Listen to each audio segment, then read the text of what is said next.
अब आगमन होने पे शाम का टाइम था, उन्होंने भोजन का व्यवस्था कबीर ने करना था।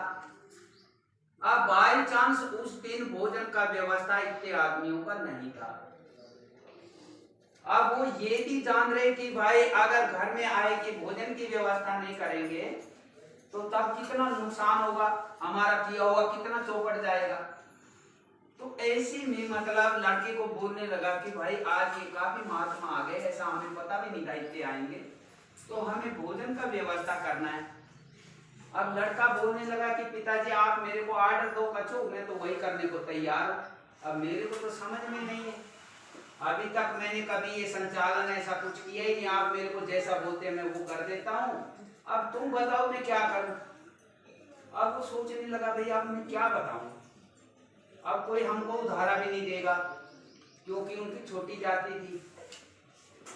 तो वो बहुत विचार करने लगा, कहा भैया तो बड़ी मुसीबत आ गई, क्योंकि साधु संत का हम सेवा नहीं कर सके, उनको भोजन नहीं दे सके, तो मतलब हमारा किया कुआया सारा चौपट है।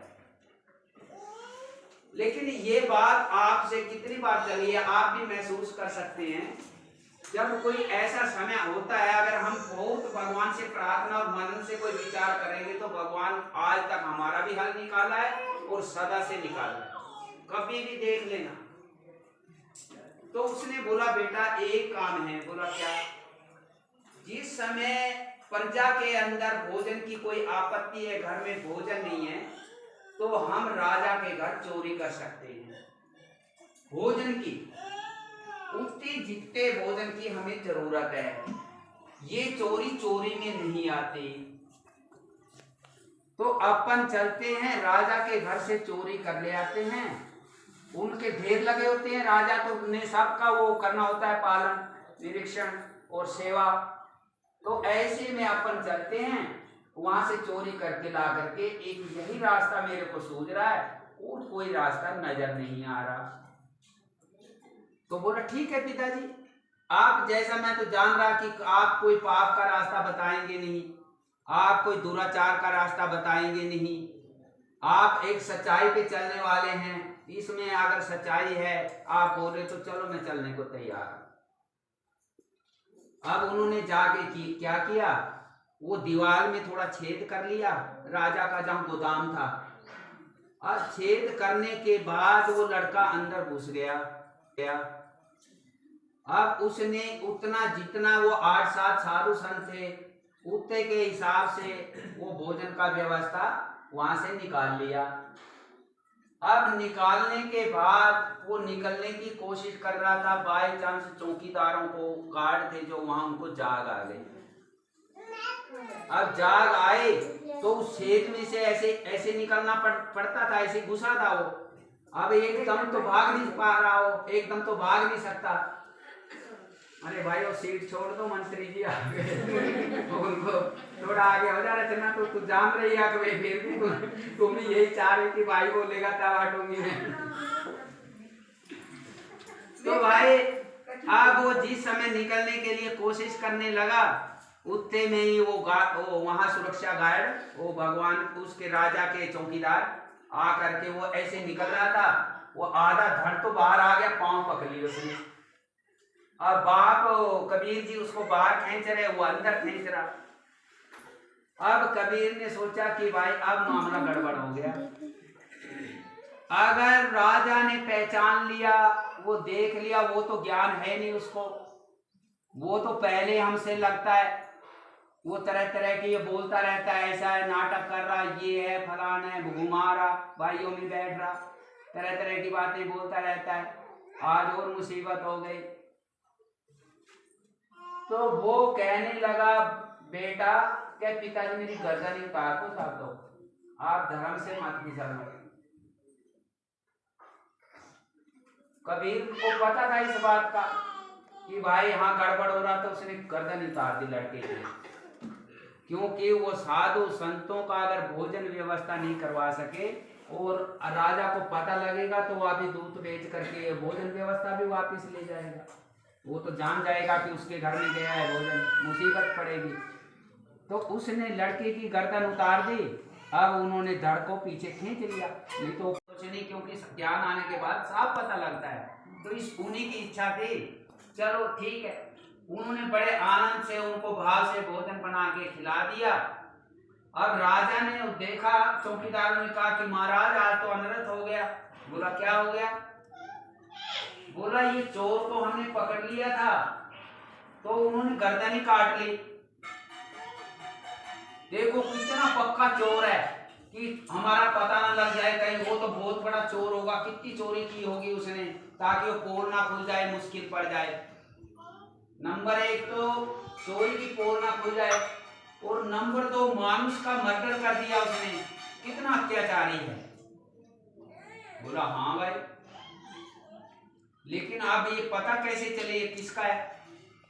क्योंकि ये पता नहीं चलेगा तो फिर कैसे किसको दंड देंगे, क्या जानकारी लेंगे कि भाई ऐसा क्या कारण था, आपने ये क्या कर दिया, तो कुछ इसका मालूम कैसे पड़ेगा? अब ये पता ही नहीं किसका है। अब राजा ने क्या बोला कि भाई अपना जो ये गांव की जो मेन गली है, जिसके अंदर से लगभग हर आदमी का आना जाना होता है, वहां इस धड़ को टांग दो। जो इसका माँ बाप होगा वो यहां से गुजरेगा, उसकी आंखों में आंसू आएंगे ही आएंगे। तो बोला ऐसे से पता लगेगा, नहीं तो कोई पता नहीं लग रहा कि कौन किसका क्या है। तो अब राजा ने आर्डर दिया, उन्होंने तो जाकर के यहां से पा करके रस्सी धड़ को टांग दिया। अब सुबह वो साधु संत एक से एक बढ़ करके थे, वो जा रहे थे, तो उनकी निगाह उस पे पड़ गई। उन्होंने देखा भाई ये क्या, ऐसा तो हमने कभी देखा ही नहीं, ये क्या देख रहे हैं हम, ये ऐसा कौन कारण बन गया? तब एक साधु ने समाधि लगा के देखा, बोला तुम रुको मैं देखता हूं कौन कारण है, ऐसा क्या हो गया, ऐसा अनर्थ किसने कर दिया। तो उसने समाधि लगा के देखी, अरे भाई ये अनर्थ का कारण तो हम ही बन गए। ये तो कबीर ने अपने बेटे का गर्दन ही उतार लिया हमारा मान रखने के लिए। मेरे घर से साधु नाराज होके ना चले जाएं, क्योंकि वो गर्दन तो एक दिन मतलब मरना तो है ही है। हर किसी का काम होता था लक्ष्य पाना, तो इसलिए वो लक्ष्य को मान करके बच्चे की भी परवाह नहीं की, गर्दन उतार दी। तो ये तो अनर्थ का कारण हम बन गए। तब उन साधुओं को सबको पता चला, तो वो वापिस आ गए। आ करके उन्होंने अपने तपोबल से उस लड़के का सिर दोबारा जड़ दिया।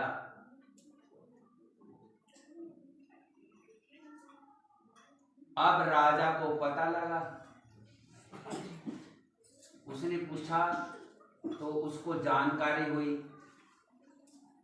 तब वो कबीर के दंडवत गिर गया। अरे हम अंधेरे में रहे, गलत फहमी में रहे, हम जानते थे तेरे घर में व्यवस्था नहीं है, बहुत कम है,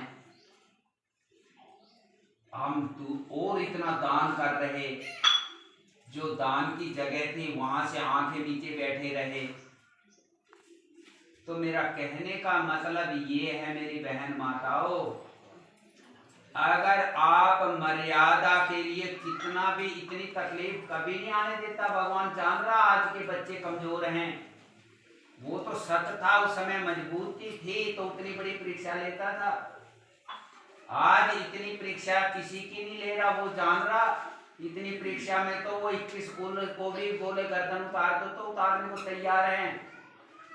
इसलिए वो दयालु है, वो तो थोड़ा सा ही उसमें परीक्षा में हमको पास कर रहा।